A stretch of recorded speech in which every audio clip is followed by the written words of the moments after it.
Pemirsa, pengesahan Undang-Undang Cipta Kerja menjadi kado setahun usia pemerintahan Jokowi Jilid 2. Di saat bersamaan setahun jilid kedua atau 6 tahun masa memerintah, Jokowi juga mendapat kado resesi ekonomi akibat pandemi COVID-19.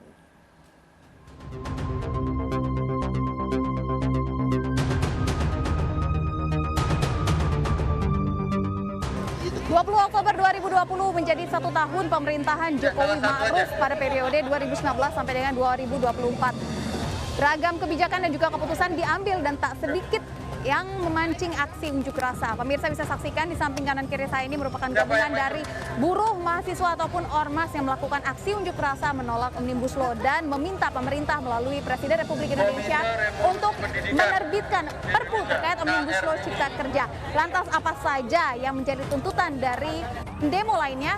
Kita coba cari tahu.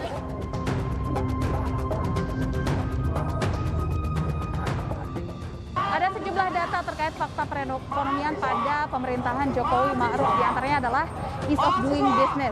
Indonesia menempati peringkat kelima dari negara di ASEAN dan juga peringkat ke-73 dari seluruh dunia. Pada tahun 2019 dan 2020, peringkat ke-73 ini tentunya sudah mengalami banyak sekali peningkatan jika dibandingkan dengan tahun pertama pemerintahan Jokowi pada tahun 2014. Di mana di tahun 2014, Indonesia menempati peringkat ke-120 pada ease doing business di seluruh dunia. Yang kedua adalah inflasi. Inflasi di Indonesia pada pemerintahan Jokowi tercatat sebagai inflasi terendah sejak krisis IMF tahun 1998. Pada tahun 2019, inflasi berada di angka 2,78%. Beberapa alasan diantaranya adalah harga bahan makanan yang dapat dikendalikan serta berkurangnya sumbangan inflasi dari komponen inti. Berdasarkan data dari Badan Pusat Statistik, terjadi peningkatan warga miskin dari 21,5 juta menjadi 26,4 juta pada Maret 2020. Jika dipresentasikan ini meningkat 0,56% jika dibandingkan dengan September 2020. Di sisi lain, Kemenaker mengeluarkan data terjadi peningkatan angka pengangguran pada 2,14 juta pekerja non-formal dan formal yang terdampak COVID-19. Dan pada Agustus 2020, Jokowi mengeluarkan presentase ataupun target baru terkait angka pengangguran dan juga kemiskinan yang harapannya dapat bisa teratasi dengan RAPBN 2021 yang digunakan untuk percepatan penanganan ekonomi nasional. Jika dibagikan dalam presentase menjadi 23,7% untuk sektor jasa kesehatan dan kegiatan sosial, 16,5% untuk sektor konstruksi, 16,5% untuk sektor pendidikan, 11,8% untuk sektor pemerintah, pertahanan dan jaminan sosial wajib, serta 11,6% untuk jasa keuangan dan juga asuransi.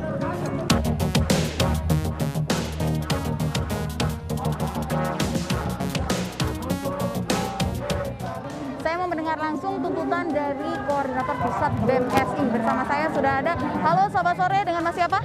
Remi Hastian. Mas Remi Hastian selaku Koordinator Pusat dari BEM-SI. Betul. Oke, Mas, apa yang menjadi tuntutannya saat ini? Tuntutan kita fokus untuk akhirnya mencabut Omnibus Law Cipta Kerja dan mendesak Presiden untuk melakukan Perpu dari Undang-Undang Cipta Kerja itu sendiri. Oke, kan sudah diminta oleh pemerintah untuk melakukan judicial review. Kenapa tidak melakukan judicial review? Karena kita fokuskan adalah ini adalah gagasan pemerintah, ini adalah ide pemerintah yang menghancurkan harapan rakyat. Oleh karena itu kita yang mendesak Presiden untuk mencabut gagasan yang katanya baik itu. Oke, dari Omnibus Law itu sendiri apa fokusnya? Dari segi mana yang paling menyinggung mahasiswa? Yang paling menyinggung sebenarnya adalah perihal permasalahan pendidikan yang sebenarnya juga kita melihat ada pasal-pasal yang diseludupkan ketika bahasanya klaster pendidikan itu dihilangkan atau dihapus. Nyatanya diseludupkan dengan pasal lain. Yang pertama dan selanjutnya juga mengenai permasalahan cacat formil yang sudah penyusunan di awal, sehingga ketika disahkannya pun itu secara diam-diam dan mengkhianati hak Indonesia itu sendiri. Kami datang ke sini yang jelas meminta pertanggungjawaban DPR RI dan terutama Presiden Jokowi untuk segera membatalkan Undang-Undang Omnibus Law. Karena kami berkeyakinan dari draft-draft yang beredar di media sosial itu sangat merugikan kaum pekerja dan rakyat Indonesia. Khususnya klaster ketenagakerjaan sangat banyak item-item yang merugikan rakyat Indonesia, terutama status hubungan kerja dan upah. Status hubungan kerja berarti yang dugaan dikontrak berkepanjangan. Ya, itu menjadi kontrak seumur hidup, outsourcing seumur hidup. Walaupun kadang-kadang bahwa ada pesangon, tetapi hari ini yang menerima pesangon adalah pekerja tetap. Namun setelah nanti kemudian pekerja tetap itu di PHK, kemudian diterima lagi menjadi karyawan kontrak dan status nggak mungkin dapat pesangon lagi. Jadi omong kosong lah. Pak, terkait dengan status pekerja itu kan masih akan diatur dalam PP-nya, tapi PP-nya belum keluar. Kenapa Bapak sudah memiliki kekhawatiran ini, Pak? Kami menganggap peraturan pemerintah itu adalah sebuah cek kosong. Ya, bayangkan saja DPR RI dan pemerintah saja menggodok undang-undang ini penuh sangat kontroversial sekali, penuh dengan tipu-tipu. Apalagi dikerjakan oleh pemerintah sendiri yang memang hari ini sangat ngotot untuk membuat undang-undang Omnibus Law.